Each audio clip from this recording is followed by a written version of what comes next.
الحمد لله وكفى وسلام على حبيبه المصطفى أما بعد فأعوذ بالله من الشيطان الرجيم بسم الله الرحمن الرحيم وذكر فإن الذكرى تنفع المؤمنين صدق الله مولانا العظيم. بارگاہ رسالت معاب صلی اللہ علیہ وسلم میں درود پاک کا ہدیہ پیش کریں.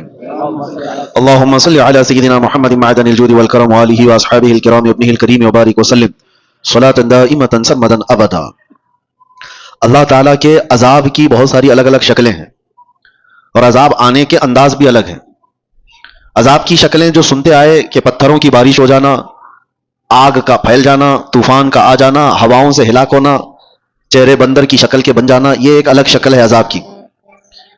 بعض صورتیں عذاب کی شکل میں اور الگ ہوتی ہیں، جیسے بھوک مری کا عام ہو جانا اللہ کا عذاب ہے، بیماریاں پھیل جانا، اور اس میں سے ایک الگ شکل یہ ہے کہ برکتوں کا اٹھ جانا، چہروں کی رونق کو ختم کر دیا جانا، روحانیت سلب کر لیا جانا، یہ بھی اللہ کے عذاب کی ایک شکل ہے.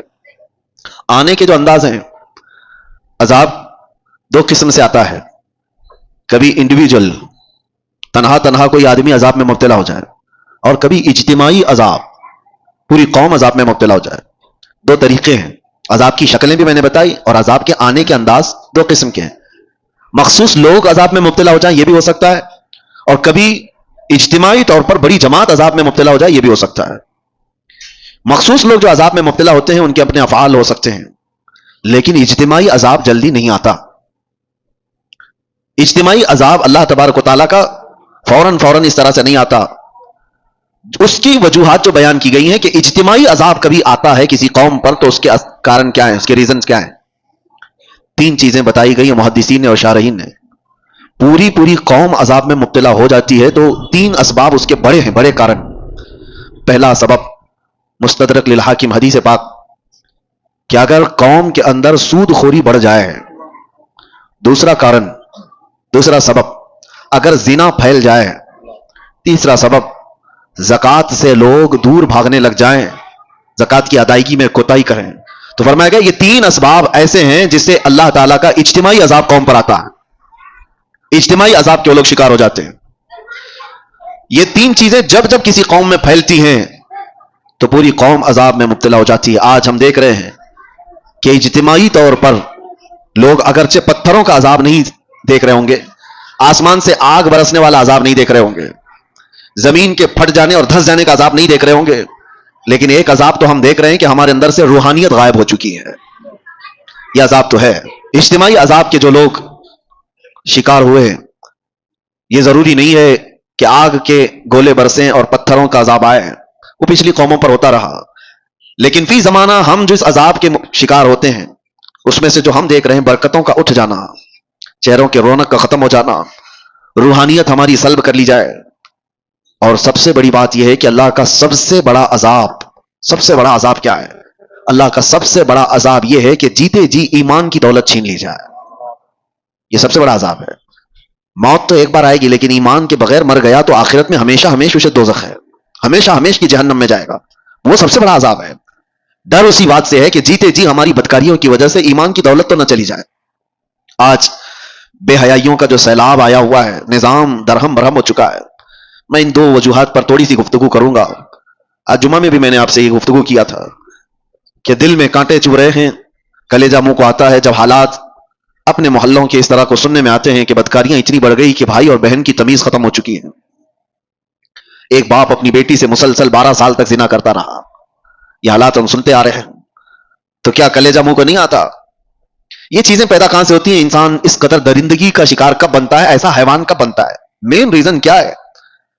انسان کے سود خوری کے سلسلے میں بعد میں عرض کرتا ہوں، لیکن بے حیائی جو ہے، بدکاریاں، آپ نے کبھی محسوس نہیں کیا ہوگا کہ کتا اپنی مادہ کے ساتھ اگر جوڑا کھاتا ہے تو آپ کبھی اس کا رشتہ تھوڑی نہ پوچھتے ہیں کہ یہ بہن کے ساتھ ہے کہ ماں کے ساتھ ہے. ان کے ہاں کوئی نظام نہیں ہے. جب جانور بڑے ہو جاتے ہیں تو ماں اور بچوں کا بھی فرق ختم ہو جاتا ہے. لیکن کیا وہی چیز انسانوں میں آپ برداشت کر پائیں گے؟